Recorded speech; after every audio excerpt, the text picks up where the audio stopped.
Alors, comment est-ce qu'on passe des opérations militaires sur le terrain à l'architecture de systèmes d'intelligence artificielle pour les PME?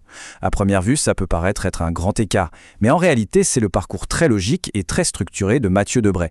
Aujourd'hui, on va explorer ensemble comment cette expérience du réel, du concret, a pu façonner une vision vraiment unique de l'IA. Tout part de là. Cette phrase, c'est un peu la clé de voûte de tout son parcours. Analyser vite, exécuter, rester stable sous pression. Ce n'est pas juste une devise qu'on met sur un poster, non. C'est vraiment le principe directeur qui a forgé chaque étape de sa carrière, que ce soit en gestion de crise ou, plus tard, dans la conception de systèmes complexes. Pour bien comprendre comment tout ça s'articule, on va suivre 5 étapes clés. D'abord, son expérience de terrain, ensuite le virage stratégique vers l'IA, puis on verra comment il a construit son expertise, ce qui nous amènera à la naissance d'Optimis IA, et enfin, on terminera sur sa philosophie, une IA pour la vraie. On commence donc par la première section, un parcours de terrain. Parce que tout part de là, de l'expérience concrète. Avant même de parler d'IA, il faut comprendre les fondations. Et pour Mathieu, ces fondations, elles se sont bâties dans deux mondes, très différents en apparence, mais en fait très complémentaires. Cette chronologie, elle est intéressante parce qu'elle met en lumière 2 phases de vie qui, quand on les met bout à bout, forgent une compétence vraiment unique. D'un côté, on a la discipline militaire, la gestion de crise, l'opérationnel pur et dur. Et de l'autre, la réalité brute de l'entrepreneuriat dans une toute petite entreprise, avec ses défis administratifs, humains. L'armée, ça forge des compétences qui ne sont pas négociables. L'application stricte des protocoles, la prise de décision quand tout s'accélère, sous une pression extrême, et surtout le maintien de la cohésion d'équipe. Ce n'est pas de la théorie, c'est un socle de rigueur opérationnelle qui va conditionner absolument toute la suite de son parcours. Et puis, après cette rigueur militaire, il y a le choc du réel entrepreneurial. En gérant une auto-école, il se confronte directement à la charge mentale, aux tâches répétitives, à ce besoin constant d'optimiser qu'ont les TPE. C'est vraiment là qu'il développe une empathie profonde pour les défis quotidiens des dirigeants de petites structures. Et voilà, on arrive au point de bascule. Cette citation, elle fait le lien direct entre le problème qu'il a vécu et la solution qu'il entrevoit. La reconversion vers l'IAS, ce n'est pas un choix de circonstance, pas du tout, c'est la conclusion logique d'années d'observation sur le terrain. On enchaîne avec la deuxième section, le virage stratégique de l'IA. C'est vraiment là que l'expérience du terrain rencontre la technologie. La prise de conscience, c'est très clair. L'intelligence artificielle pourrait être la solution à toutes ces frictions, toutes ces inefficacités observées pendant des années. La connexion est évidente, directe. D'un côté, les douleurs des TPE, les tâches répétitives, le manque de temps, la surcharge. Et de l'autre, la promesse de l'IA, automatisée, simplifiée, centralisée. La mission devient alors limpide. Il faut faire le pont entre ces deux mondes. Troisième section, construire une expertise solide. Parce qu'avoir une vision, ça ne suffit pas.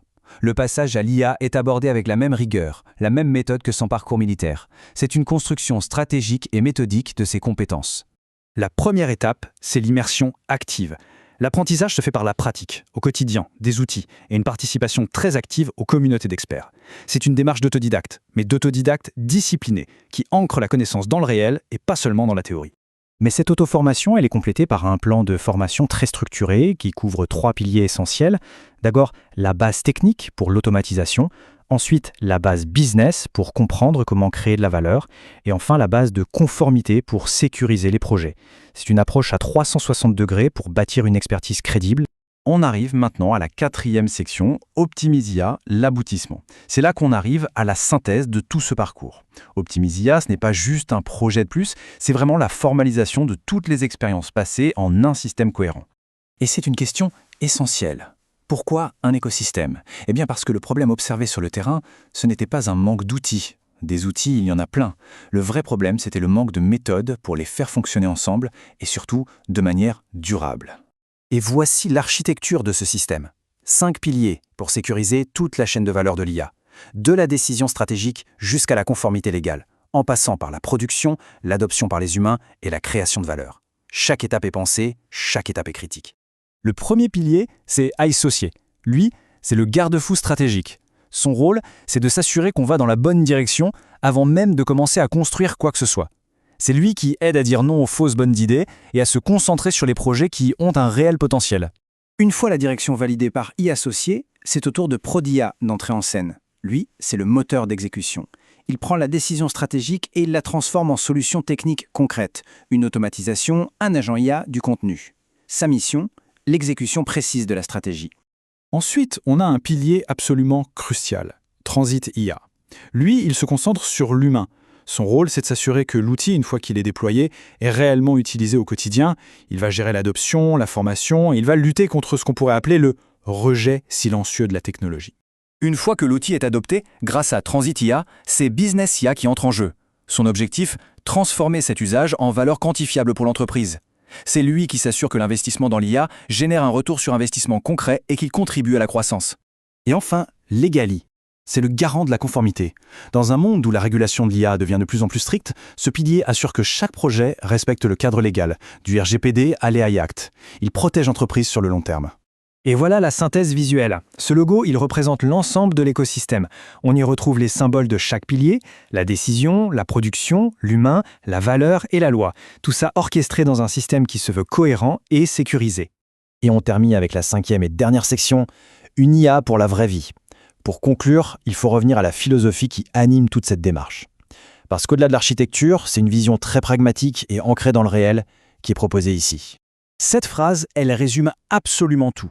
Le succès d'un projet IA ne se mesure pas à sa complexité technique, mais bien à son adoption et à son utilité dans le monde réel.